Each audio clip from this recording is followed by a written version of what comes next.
week's episode, we want to continue discussion around the NUA, which is a net unrealized appreciation. This week's episode will expand a little more on the planning details for NUAs.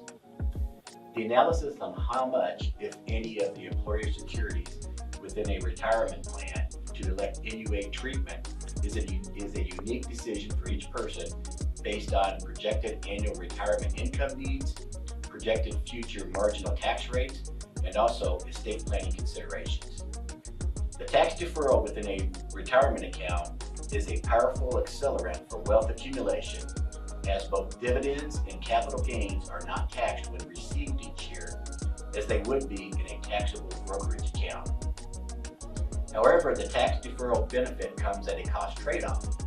Almost every dollar distributed from a pre-tax retirement account will be taxed at ordinary income tax rates. These rates are almost always higher than those on dividends and capital gains. While within a taxable brokerage account, both dividends and capital gains generally receive favorable tax treatments. But they are nonetheless taxed when received, which can reduce overall returns due to the taxes owed on these. As mentioned in last week's episode, distributions only qualify for NUA treatment if completed after the triggering event, which there are really 4 of them: separation from service, reaching retirement age of 59.5, death, or disability.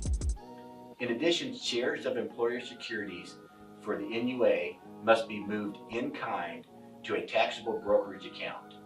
You cannot sell the securities within the retirement plan, then move cash to a brokerage account and purchase the same shares at that point.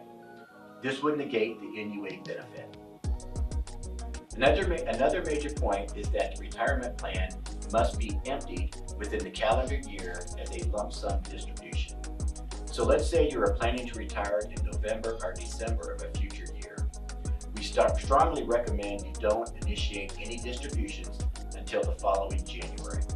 And the reason for that is if there is a delay in processing the transaction, you run the risk of the retirement plan not being fully liquidated before December 31st, which will negate the NUA treatment and can leave you with a large tax liability on the full amount of the distribution. So until our next episode, keep searching for opportunities to enhance your wealth.